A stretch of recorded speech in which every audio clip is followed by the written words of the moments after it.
അസ്സലാമു അലൈക്കും വറഹ്മത്തുള്ളാഹി. കഴിഞ്ഞ ആഴ്ച നമ്മൾ സംസാരിച്ചത് മനുഷ്യന്റെ ഒരു സാമൂഹിക പ്രശ്നമായ ദാരിദ്ര്യത്തെ സംബന്ധിച്ചു. അത് പരിഹരിക്കുന്നതിന് വേണ്ടി ചെയ്യേണ്ടുന്ന സാമൂഹിക സഹകരണങ്ങളെ സംബന്ധിച്ചു. വിശുദ്ധമായ ദീനുൽ ഇസ്ലാം അല്ലാഹുവിന്റെ നിയമം എന്ന നിലയ്ക്ക് അതിനുവേണ്ടി നിർബന്ധമായ ചില നിയമങ്ങൾ നമുക്കെല്ലാം ബാധകമാക്കിയിട്ടുണ്ട്. അതിനെയാണ് നമ്മൾ സക്കാത്ത് എന്ന് പറയുന്നത്. മഹാനായ റസൂലുള്ളാഹി സ്വല്ലല്ലാഹു അലൈഹി വസല്ലം തങ്ങൾ വിശുദ്ധ ദീനുൽ ഇസ്ലാമിനെ ഒരു കെട്ടിടത്തോട് ഉപമിച്ചുകൊണ്ട് സംസാരിച്ചത് നമുക്ക് പല വചനങ്ങളിൽ കാണാൻ കഴിയും. നബി സല്ലല്ലാഹു അലൈഹി വസല്ലം പറഞ്ഞത്, വിശുദ്ധ ദീനുൽ ഇസ്ലാം ഒരു കെട്ടിടമാണെങ്കിൽ അതിനെ താങ്ങി നിർത്തുന്നത് 5 തൂണുകളാണ്. ബുനിയൽ ഇസ്ലാമു അലാ ഖംസ്. ഇസ്ലാം നിലകൊള്ളുന്നത് 5 തൂണുകളുടെ മേലെയാണ്. ഷഹാദത്തു അൻ ലാ ഇലാഹ ഇല്ലല്ലാഹ് വ അന്ന മുഹമ്മദർ റസൂലുള്ളാഹ്. അതിൽ ഒന്നാമത്തേത് ലാ ഇലാഹ ഇല്ലല്ലാഹ് മുഹമ്മദുർ റസൂലുള്ളാഹ് എന്ന വിശുദ്ധ വചനമാണ്. ശേഷം ഇഖാമത്തുസ് സലാത്ത്, നമസ്കാരം അതിന്റെ കൃത്യമായ നിയമത്തോടുകൂടി സമയബന്ധിതമായി നിർവഹിക്കുക എന്നുള്ളത്. മൂന്നാമതായി സക്കാത്ത്, നിങ്ങൾ സക്കാത്ത് നൽകണം എന്നതാണ്. പിന്നെ സൗമു റമദാൻ വ ഹജ്ജുൽ ബൈത്ത്, റമദാനിലെ നോമ്പ്, ഹജ്ജ്, ഈ പറഞ്ഞ 5 കാര്യങ്ങൾ. ഈ 5 കാര്യങ്ങളിലാണ് വിശുദ്ധ ദീനുൽ ഇസ്ലാം എന്ന സൗധം നിലകൊള്ളുന്നത് എന്ന് മഹാനായ റസൂലുള്ളാഹി സ്വല്ലല്ലാഹു അലൈഹി വസല്ലം തങ്ങൾ പറഞ്ഞത്. ഈ 5 കാര്യങ്ങൾ നിർവഹിക്കുന്നിടത്തെ ഇസ്ലാം നിലകൊള്ളൂ എന്ന് വളരെ കൃത്യമായി നമ്മെ പഠിപ്പിക്കാനും കൂടെ വേണ്ടിയാണ്. വിശുദ്ധ ഖുർആനിലൂടെ അല്ലാഹു തആല പറഞ്ഞു, അഖീമുസ് സലാത്ത വ ആതുസ് സക്കാത്ത്. വിശുദ്ധ ഖുർആൻ പല സ്ഥലങ്ങളിൽ ആവർത്തിച്ച് പറയുന്നുണ്ട്, നിങ്ങൾ നമസ്കരിക്കണം എന്ന് പറഞ്ഞ ഇടങ്ങളിലെല്ലാം സക്കാത്തിനെ സംബന്ധിച്ച്. അഖീമുസ് സലാത്ത വ ആതുസ് സക്കാത്ത്, നിങ്ങൾ നമസ്കരിക്കണം, സക്കാത്ത് കൊടുക്കണം. നിങ്ങൾ നമസ്കരിക്കണം, സക്കാത്ത് കൊടുക്കണം. ഒരു ഭാഗത്ത് നമസ്കാരം റബ്ബുമായുള്ള ഒരു മനുഷ്യന്റെ ബാധ്യതയാണ്, അല്ലെങ്കിൽ റബ്ബുമായി നേർക്ക് നേരെ ബന്ധം സ്ഥാപിക്കാനും അത് കൂടുതൽ ദൃഢപ്പെടുത്താനുമുള്ള ഒരു ഉപാധിയാണ് നമസ്കാരം. അതുപോലെ തന്നെ ജീവിക്കുന്ന സമൂഹവുമായുള്ള ബന്ധം ഏറ്റവും ദൃഢമായ നിലയിൽ നിലനിർത്താനുള്ള മറ്റൊരു ഉപാധിയാണ് സക്കാത്ത് എന്നുള്ളത്. അല്ലാഹു സുബ്ഹാനഹു വ തആല ഈ 2 കാര്യങ്ങളെ ആവർത്തിച്ച് പല സ്ഥലങ്ങളിലൂടെ നമ്മെ ഓർമ്മപ്പെടുത്തിയിട്ടുണ്ട്. സക്കാത്ത് നിർബന്ധമായ ബാധ്യതയാണ്, ഇസ്ലാം നിലകൊള്ളുന്നത് അതിലാണ് എന്ന് റസൂലുള്ളാഹി സ്വല്ലല്ലാഹു അലൈഹി വസല്ലം തങ്ങളും ഓർമ്മപ്പെടുത്തി. ഒന്നാമതായി നമ്മുടെയൊക്കെ സ്വത്തിനെ ശുദ്ധീകരിക്കാനുള്ളതാണ് സക്കാത്ത് എന്ന് ഉലമാക്കൾ പറയുന്നു. സക്ക എന്ന വാക്കിന് 2 അർത്ഥങ്ങളാണുള്ളത്. ഒന്ന് ശുദ്ധീകരിക്കുക എന്നാണ്, മറ്റൊന്ന് വളർത്തുക എന്നാണ്. ഒരു ഭാഗത്ത് സക്കാത്ത് നമ്മളുടെ സമ്പത്തിന്റെ കറകളെയും അഴുക്കുകളെയും, ഇന്നമാ ഹിയ ഔസാഫുൻ നാസ്, അത് അഴുക്കുകളാണ്, ശുദ്ധീകരിക്കുക. വാർഷിക ശുദ്ധീകരണത്തിന്റെ ഭാഗമായി നിങ്ങൾ സക്കാത്ത് നിർവഹിക്കുക. അങ്ങനെ സക്കാത്ത് നമ്മളുടെ സമ്പത്തിനെ ശുദ്ധമാക്കാനുള്ള ഒരു മാർഗമാണ്. ഉലമാക്കൾ പറയുന്നുണ്ട്, ഒരു മനുഷ്യൻ സക്കാത്ത് കൊടുക്കാൻ ബാധ്യസ്ഥനാണ് എങ്കിൽ കൃത്യമായ അവധിയാകുമ്പോഴേക്ക് അയാളുടെ സമ്പത്തിന്റെ ഒരു വിഹിതത്തിന്റെ ഉടമകളായി ആ നാട്ടിലെ സക്കാത്തിന്റെ ആളുകൾ മാറിക്കഴിഞ്ഞു. ഇനിയും അയാൾ ആ സമ്പത്ത് ഉപയോഗിക്കുക എന്ന് പറഞ്ഞാൽ അവിഹിതമായ ഉപയോഗമാണ് എന്ന് ഉലമാക്കൾ പറയുന്നു. അതാണ് തസ്കിയ. നമ്മളുടെ സമ്പത്തിനെ ശുദ്ധീകരിച്ചുകൊണ്ടേയിരിക്കണം. വാർഷിക ശുദ്ധീകരണത്തിന്റെ ഭാഗമാണ് നമ്മളെല്ലാം വാർഷികമായ ചില കണക്കെടുപ്പുകളും ചില ശുദ്ധീകരണങ്ങളും ഒക്കെ നടത്താറുണ്ട്. വാഹനങ്ങൾ വാർഷിക സർവീസ് ചെയ്യാറുണ്ട്. ഇങ്ങനെ നമ്മളെല്ലാ കാര്യങ്ങളിലും ചില ശുദ്ധീകരണ പ്രവർത്തനങ്ങൾ നടത്തും. അത് അതിന്റെ ശരിയായ നിലയിൽ മുമ്പോട്ട് പോകാനും അതിൻ്റെതായ നിലയിൽ അത് പ്രവർത്തിക്കാനും വേണ്ടിയിട്ടാണ്. ആ ശുദ്ധീകരണത്തിന്റെ ഭാഗമായി സക്കാത്തും നാം നൽകേണ്ടതാണ്. സകാത്ത് എന്ന വാക്കിന്റെ അർത്ഥം ഒന്ന് അതാണ്, ശുദ്ധീകരണം എന്നാണ്. മറ്റൊന്ന് സകാത്തിന്റെ അർത്ഥം വളർച്ച എന്നാണ്. സമ്പത്തിന്റെ വർധനവിനുതകുന്ന ഒരു കാര്യമാണ് സകാത്ത് എന്ന് അതുകൊണ്ടാണ് ഉലമാക്കൾ പഠിപ്പിക്കുന്നത്. കൃത്യമായി സകാത്ത് കൊടുക്കുന്നവന്റെ സമ്പത്തിൽ വളർച്ച ഉണ്ടായിക്കൊണ്ടേയിരിക്കും.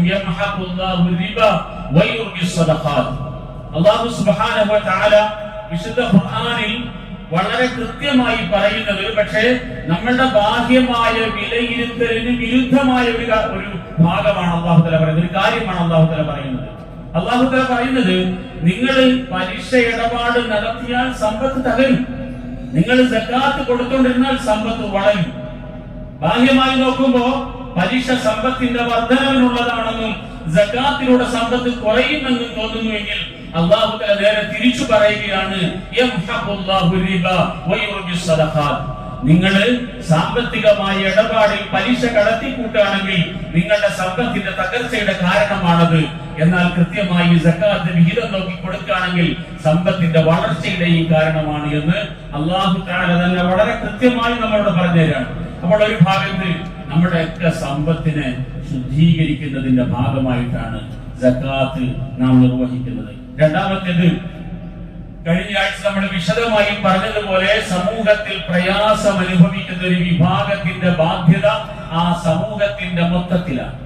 അതിന്റെ ഒരു പൂർത്തീകരണവും കൂടെയാണ് സകാത്ത്.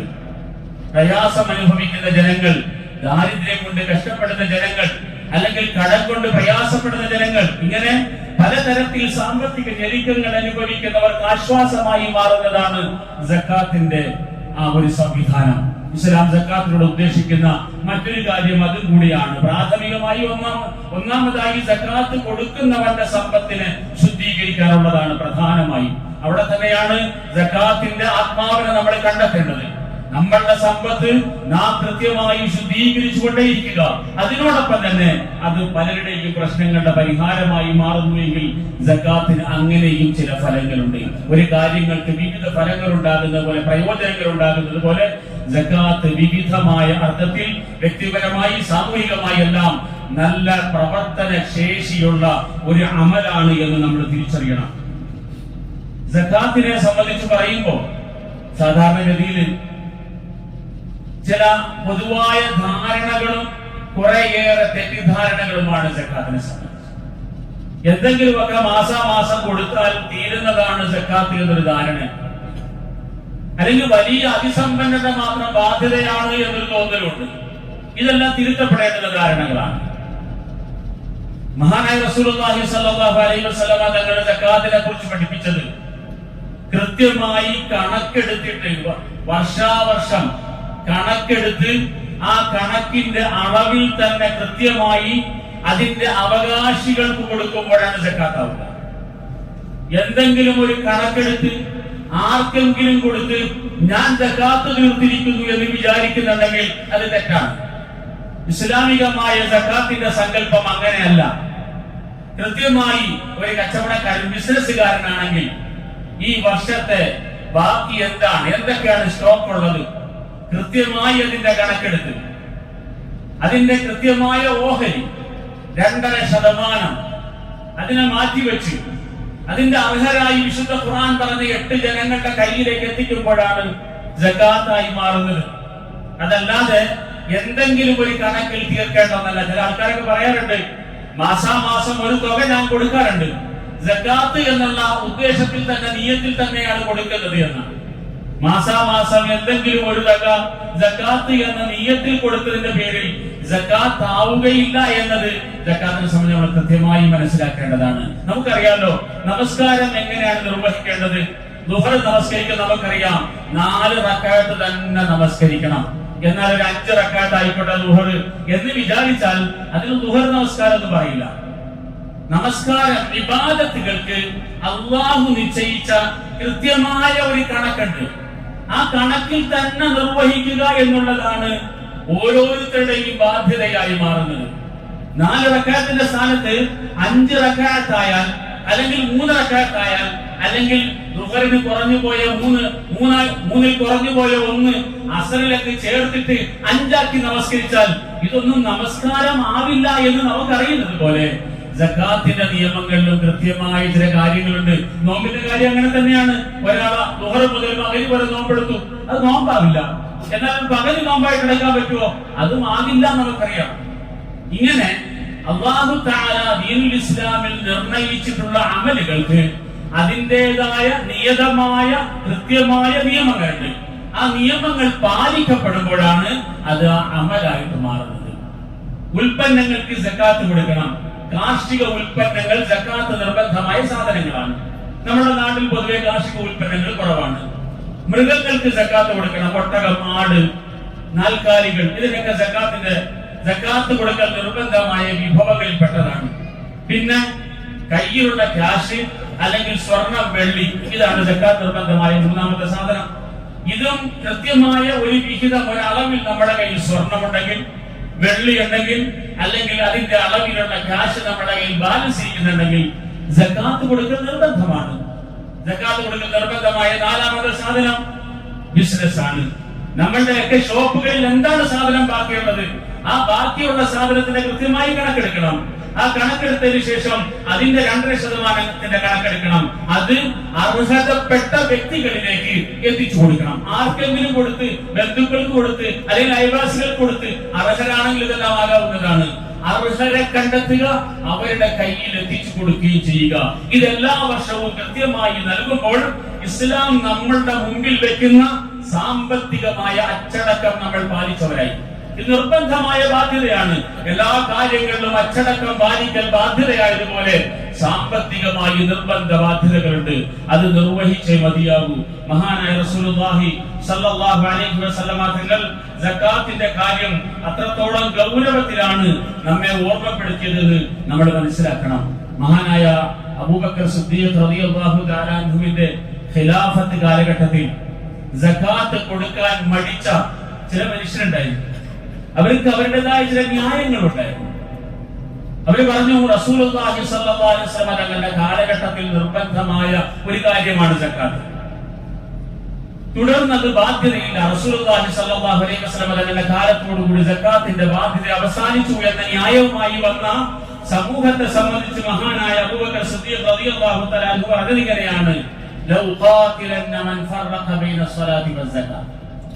സകാത്തിന്റെയും നമസ്കാരത്തിന്റെയും നിയമം രണ്ടാണ് എന്ന വാദവുമായി വരുന്നവരോട് ഞാൻ യുദ്ധം ചെയ്ത പ്രശ്നം അവസാനിപ്പിക്കുമെന്നാണ് മഹാനായ അബൂബക്കർ സിദ്ദീഖ് റളിയല്ലാഹു അൻഹു പറഞ്ഞത്. മഹാനായ അബൂബക്കർ റളിയല്ലാഹു അൻഹു യുദ്ധത്തിന് വരെ തയ്യാറായി സകാത്ത് കൊടുക്കാതിരുന്ന ഒരു സംഘത്തോട് എന്ന് ഇസ്ലാമിക ചരിത്രത്തിൽ നമുക്ക് കാണാൻ കഴിയുന്ന വസ്തുതാപരമായ ചരിത്രമാണ്.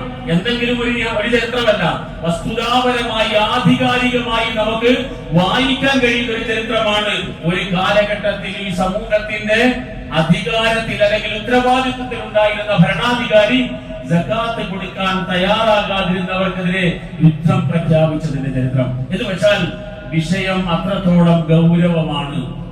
അത് ആ ബാധ്യത നിർവഹിച്ച് മതിയാക്കൂ എന്നാണ് ആ സംഭവങ്ങൾ നമ്മെ മനസ്സിലാക്കി തരുന്നത്. ഇസ്ലാമിന്റെ അടിസ്ഥാന പ്രമാണങ്ങൾ എന്ന നിലയ്ക്ക് അല്ലെങ്കിൽ അടിസ്ഥാന കാര്യങ്ങൾ എന്ന നിലയ്ക്ക് ഓരോ മുഅ്മിനും സാമ്പത്തികമായി അതിന്റെ അവസ്ഥയിൽ ഉള്ള ഓരോരുത്തരും അത് കൃത്യമായി നിർവഹിച്ചേ മതിയാകും. വിശുദ്ധ ഖുർആനിൽ അല്ലാഹു തആല പറഞ്ഞു, വഫീ അംവാലിഹിം ഹഖ്ഖുൻ മഅലൂമുൻ ലിസ്സാഇലി വൽ മഹ്റൂം. നല്ലവരായ ജനങ്ങളെ സംബന്ധിച്ച് പറഞ്ഞിടത്ത് അല്ലാഹു തആല ആ മനുഷ്യരുടെ മനസ്സിനെ സംബന്ധിച്ച് പറയുന്നത്, അല്ലെങ്കിൽ ആ മനുഷ്യരുടെ നിലപാടിനെ സംബന്ധിച്ച് പറയുന്നത്, ഫീ അംവാലിഹിം ഹഖ്ഖുൻ മഅലൂം ലിസ്സാഇലി വൽ മഹ്റൂം. എന്റെ ഈ സമ്പത്തിൽ, ഈ ലോകത്ത് ജീവിക്കുന്ന സാമ്പത്തിക പ്രയാസം അനുഭവിക്കുന്ന എല്ലാവർക്കും അവകാശമുണ്ട് എന്ന് മനസ്സിലാക്കുന്നവരാണ്. അത് ചോദിച്ചു വന്നവരാണെങ്കിൽ അവർക്കും, ചോദിക്കാതിരിക്കുന്ന ആൾക്കാരുണ്ടാകും, സാമ്പത്തികമായ പ്രയാസങ്ങൾ അനുഭവിക്കുകയും എന്നാൽ മറ്റുള്ളവരുടെ മുമ്പിൽ മോശക്കാരാകരുത് എന്ന് വിചാരിച്ചുകൊണ്ട് പ്രയാസങ്ങളിൽ ഉള്ളിലൊതുക്കി കഷ്ടപ്പാടിനോട് മല്ലിട്ട് ജീവിക്കുന്ന മനുഷ്യരുണ്ടാകും. അങ്ങനെ ഉള്ളവർക്കും ബാധ്യതകൾ എനിക്കുണ്ട് എന്ന് മനസ്സിലാക്കി അത് നിർവഹിക്കുന്നവരെ സംബന്ധിച്ച് വിശുദ്ധ ഖുർആനിൽ വളരെ കൃത്യമായി പറയുന്നുണ്ട്. മഹാനായ ഉമർ ബിൻ അബ്ദുൽ അസീസ് റഹ്മത്തുള്ളാഹി അലൈഹിയുടെ ചരിത്രം ഒരുപക്ഷെ നമുക്കെല്ലാം അറിയുന്നതാണ്. ഉമർ ബിൻ അബ്ദുൽ അസീസ് റഹ്മത്തുള്ളാഹി അലൈഹിയുടെ ചരിത്രത്തിൽ നമുക്ക് കാണാൻ കഴിയും, സകാത്ത് വാങ്ങാൻ ആളില്ലാത്ത ഒരവസ്ഥ ആ കാലഘട്ടത്തിലുണ്ടായി. സകാത്ത് വളരെ കൃത്യമായ നിലയിൽ നടപ്പിലാക്കി. സമ്പത്ത് ഉള്ള എല്ലാവരുടെ കയ്യിൽ നിന്നും സകാത്ത് വാങ്ങിക്കലും അത് സാമ്പത്തികമായ ശേഷം പറഞ്ഞു, സമ്പന്നരുടെ കയ്യിൽ നിന്നും വാങ്ങി ദരിദ്രരുടെ കയ്യിലേക്ക് എത്തിച്ചു കൊടുക്കേണ്ടുന്നതാണ് സക്കാത്ത്. അത് നിർവഹിക്കേണ്ടുന്ന ബാധ്യത നാടിന്റെ ഭരണാധികാരിക്കാണ്. ആ നിലയിൽ മഹാനായ ഉമർ ബിൻ അബ്ദുൽ അസീസ് റഹ്മത്തുള്ളാഹി അലൈഹി കൃത്യമായി സകാത്ത് രാജ്യത്ത് നടപ്പിലാക്കിയപ്പോ ആ കാലഘട്ടത്തിൽ ജീവിച്ച ജനങ്ങൾ പറയുന്നുണ്ട്, സകാത്ത് കൊടുക്കാൻ ജനങ്ങൾ കയ്യിൽ കാശുമായി വീട്ടിൽ ഇറങ്ങുമായിരുന്നു. ഓരോരുത്തരുടെ കയ്യിൽ കൊണ്ടുപോയി സകാത്ത് കൊടുക്കാൻ ശ്രമിക്കുമായിരുന്നു. അവരെല്ലാവരും പറയും, സകാത്ത് വാങ്ങാൻ ഞാൻ അർഹനല്ല, നിങ്ങളുടെ സകാത്ത് വാങ്ങാൻ ഞാൻ അർഹനല്ല എന്ന് പറയുന്നിടത്തേക്ക് ഇസ്ലാമിക സമൂഹം സാമ്പത്തികമായി അഭിവൃദ്ധിപ്പെട്ടു എന്ന് ചരിത്രം രേഖപ്പെടുത്തുന്നുണ്ട്. മഹാനായ അദീ ഇബ്നു ഹാത്തം റളിയല്ലാഹു അൻഹു മഹാനായ റസൂലുള്ളാഹി സ്വല്ലല്ലാഹു അലൈഹി വസല്ലം തങ്ങളുടെ അടുക്കൽ വന്ന് മുസ്ലിമായ സന്ദർഭത്തിൽ നബി സല്ലല്ലാഹു അലൈഹി വസല്ലം തങ്ങൾ 3 കാര്യങ്ങൾ എണ്ണി പറഞ്ഞു അദീയിനോട്. അദീ, നീ ഒരു ദീർഘകാലം ഈ ലോകത്ത് ജീവിച്ചിരുന്നാൽ 3 സന്തോഷകരമായ കാഴ്ചകൾ നിനക്ക് കാണാൻ കഴിയുമെന്ന് പറഞ്ഞു. അതിലൊന്നായിട്ട് മഹാനായ റസൂലുള്ളാഹി സ്വല്ലല്ലാഹു അലൈഹി വസല്ലം തങ്ങൾ അദീയിനോട് പറഞ്ഞു കൊടുത്തതാണ്, ഒരു കാലഘട്ടം വരും, ഇസ്ലാമിക സമൂഹത്തിൽ സകാത്ത് കാര്യക്ഷമമായി നടപ്പിലാക്കപ്പെടും. അതിന്റെ ഫലമായി സകാത്ത് വാങ്ങാൻ ആളില്ലാതായി മാറും നാട്ടിൽ എന്ന് മഹാനായ റസൂലുള്ളാഹി സ്വല്ലല്ലാഹു അലൈഹി വസല്ലം തങ്ങൾ അദീ ഇബ്നു ഹാത്തമിനോട് പറഞ്ഞത് മഹാനായ ഉമർ ബിൻ അബ്ദുൽ അസീസ് റഹ്മത്തുള്ളാഹി അലൈഹിയുടെ കാലഘട്ടത്തിൽ പ്രാവർത്തികമായി നമ്മൾ കണ്ടു. ചരിത്രത്തിൽ നമുക്ക് ഇങ്ങനെ വായിക്കാൻ കഴിയും. അല്ലാഹു സുബ്ഹാനഹു വ തആല വിശുദ്ധ ഖുർആനിലൂടെ പറയുന്നുണ്ട്, വല്ലദീന യക്നിസൂന الذهب والفضة ولا ينفقونها في سبيل الله فبشرهم بعذاب أليم يوم يحمى عليها في نار جهنم وتكوى بها جباههم وجنوبهم وظهورهم هذا ما كنزتم بأنفسكم فذوقوا ما كنتم تكنزون. അല്ലാഹു സുബ്ഹാനഹു വ തആല വളരെ ഗൗരവത്തിൽ പറയുകയാണ്, അല്ലദീന യക്നിസൂന الذهب والفضة, സ്വർണ്ണവും വെള്ളിയും ശേഖരിച്ചു വെക്കുന്നവർ, വലാ യുൻഫിഖൂനഹാ ഫീ സബീലില്ലാഹ്, നല്ല മാർഗത്തിൽ ചെലവഴിക്കാതെ സ്വർണ്ണവും വെള്ളിയും ശേഖരിച്ചു വെക്കുന്നവർ, ഫബശ്ശിർഹും ബിഅദാബിൻ അലീം, വേദനിക്കുന്ന ശിക്ഷ വരാനുണ്ട് എന്ന് അവർക്ക് അറിയിപ്പ് കൊടുത്തോ എന്ന് അല്ലാഹു തആല റസൂലുള്ളാഹി സ്വല്ലല്ലാഹു അലൈഹി വസല്ലം തങ്ങളോട് പറയുന്നു. ഫബശ്ശിർഹും ബിഅദാബിൻ അലീം, വേദനിക്കുന്ന ശിക്ഷ വരാനിരിക്കുന്നു. സമ്പത്ത് ശേഖരിച്ചു വെക്കുക, നല്ല വഴിയിൽ ചെലവഴിക്കാതിരിക്കുക, ഏറ്റവും ഗൗരവമുള്ള പാതകമായി അല്ലാഹു തആല പരിചയപ്പെടുത്തുക. യൗമ യുഹ്മാ അലൈഹാ ഫീ നാരി ജഹന്നം, അല്ലാഹു തആല പറഞ്ഞത് ഈ സ്വർണ്ണവും വെള്ളിയും, ആ സ്വർണ്ണവും വെള്ളിയും തന്നെ നരകത്തിൽ ചൂടാക്കി ഇവന്റെ ശരീരഭാഗങ്ങളിൽ വെച്ച് പൊള്ളിക്കപ്പെടുമെന്നാണ്. യൗമ യുഹ്മാ അലൈഹാ ഫീ നാരി ജഹന്നം വതുക്വാ ബിഹാ ജിബാഹുഹും വജുനൂബുഹും വളുഹൂറുഹും, അവൻ ശേഖരിച്ചു വെച്ച സ്വർണ്ണവും അതേ വെള്ളിയും തന്നെ നരകത്തിന്റെ കാളുന്ന തീയിലിട്ട് ചൂടാക്കിയിട്ട് അവന്റെ ശരീരത്തിലേക്ക് തന്നെ വെച്ച് ആ ശരീരം പൊള്ളിക്കപ്പെടുമെന്ന് വിശുദ്ധ ഖുർആൻ പറയുന്നതാണിത്. എന്നിട്ട് അല്ലാഹു തആല പറയുന്നു, ഹാദാ മാ കനസ്തും ലിഅൻഫുസികും, ഇപ്പോൾ നിങ്ങൾ അനുഭവിക്കുന്ന ഈ ചൂടുണ്ടല്ലോ, ലോഹം ഉരുകുന്ന ആ ചൂടിൽ വെച്ച് ലോഹങ്ങളെ ചൂടാക്കി ശരീരത്തിൽ വെച്ച് കഴിയുമ്പോൾ ഉണ്ടാകുന്ന ആ ഒരു വല്ലാത്ത അനുഭവം, ആ അനുഭവത്തിലേക്ക് എത്തുമ്പോൾ മനുഷ്യരോട് പറയപ്പെടും, ഹാദാ മാ കനസ്തും ലിഅൻഫുസികും, നിങ്ങൾ നിങ്ങൾക്ക് വേണ്ടി ശേഖരിച്ചു വെച്ച സാധനമാണിത്. ഫദൂഖൂ മാ കുന്തും തക്നിസൂൻ, നിങ്ങൾ ശേഖരിച്ചു വെച്ചതിന്റെ, എന്നിട്ട് അതിന്റെ ബാധ്യത നിർവഹിക്കാതിരുന്നതിന്റെ ദുരന്തം എന്താണെന്ന് നിങ്ങൾ തന്നെ അനുഭവിച്ചു കൊള്ളുക എന്ന് ആ ജനങ്ങളോട് പറയപ്പെടുമെന്ന് വിശുദ്ധ ഖുർആൻ പറയാം. അപ്പൊ സഹോദരങ്ങളെ, വിഷയം വളരെ ഗൗരവമാണ്. സകാത്ത് എന്ന് പറഞ്ഞാൽ ഇസ്ലാമിന്റെ അടിസ്ഥാന സ്തംഭമാണ്. അതില്ലാതെ ഇസ്ലാം നിലനിൽക്കുന്നില്ല. ഒരു തൂണ് തകർന്നാൽ ആ ബിൽഡിംഗ് തകരുന്നത് പോലെ ഇസ്ലാം നിലകൊള്ളുന്നത് 5 കാര്യങ്ങളിലാണ്. ഷഹാദത്തു അൻ ലാ ഇലാഹ ഇല്ലല്ലാഹു വ അന്ന മുഹമ്മദർ റസൂലുള്ളാഹ്, ഇഖാമുസ് സ്വലാ, ഈതാഉസ് സക്കാ, സൗമ റമളാൻ, ഹജ്ജുൽ ബൈത്ത്. ഈ 5 കാര്യങ്ങളിലാണ് നിലകൊള്ളുന്നത്. നാം ഇസ്ലാമിന്റെ ആൾക്കാരാണെന്ന് പറയുമ്പോൾ, മുസ്ലിമീങ്ങളാണെന്ന് പറയുമ്പോൾ നമ്മിൽ ഉണ്ടാകേണ്ടുന്ന അടിസ്ഥാനപരമായ 5 ഗുണങ്ങളാണ് ഈ പറഞ്ഞ കാര്യങ്ങൾ. അത് ബാധ്യതയായി മാറുകയാണ്. ഓരോ വർഷവും നമ്മളുടെ കയ്യിലുള്ള സമ്പത്തിന്റെ ബാധ്യതയായി മാറുകയാണ്. അത് നിർവഹിക്കുന്നില്ല എങ്കിൽ നിങ്ങൾ നിങ്ങൾക്ക് വേണ്ടി തന്നെ സ്വരൂപിച്ചു വെച്ച സാധനമാണ് നിങ്ങൾക്ക് ഇന്ന് ദുരന്തമായി മാറിയിരിക്കുന്നത് എന്ന അറിയിപ്പോടുകൂടി അത് നാം അനുഭവിക്കേണ്ടി വരുമെന്ന് അല്ലാഹു സുബ്ഹാനഹു വ തആല പറയാം. മഹാനായ അബ്ദുല്ലാഹി ഇബ്നു അബ്ബാസ് റളിയല്ലാഹു അൻഹു പറയുന്നു, ലമ്മാ നസലത്ത് ഹാദിഹിൽ ആയ, ഈ ആയത്ത് ഇറങ്ങിയപ്പോൾ, കാരണം വളരെ ഗൗരവത്തിലാണ് അല്ലാഹു തആല പറയുന്നത് സകാത്ത് കൊടുക്കാത്തവരെ സംബന്ധിച്ച്.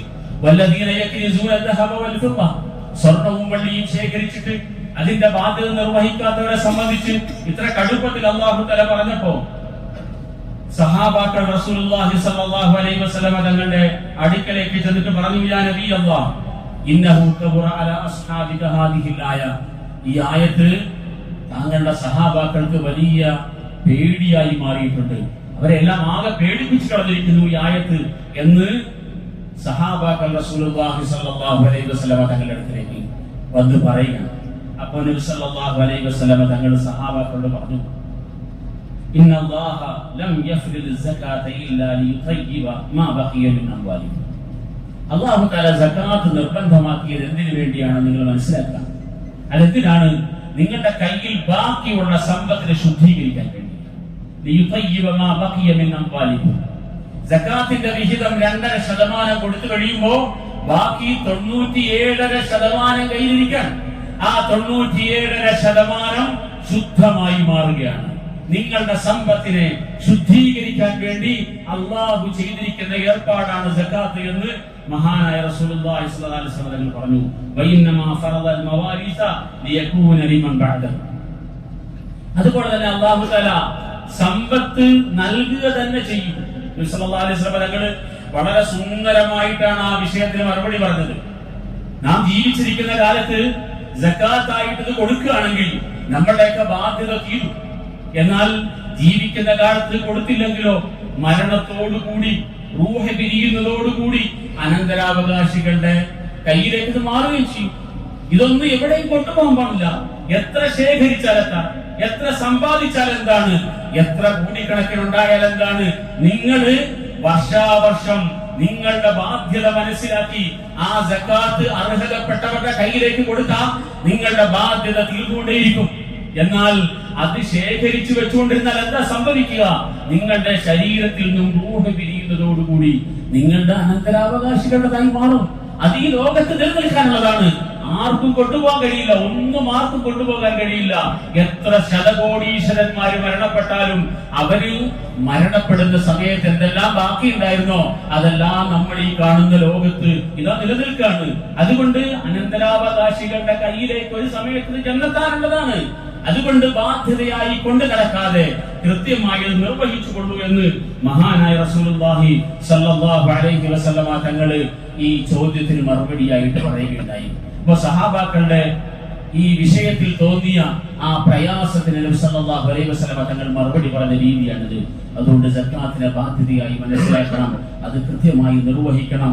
നിർവഹിച്ചില്ല എങ്കിൽ പരലോകത്ത് അത് നമുക്കെതിരെ തന്നെ ഭാരമായി മാറും.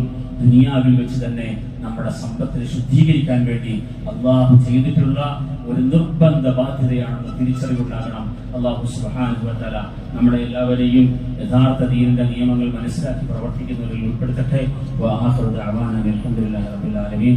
അസ്സലാമു അലൈക്കും വറഹ്മത്തുള്ളാഹി വബറകാതുഹു.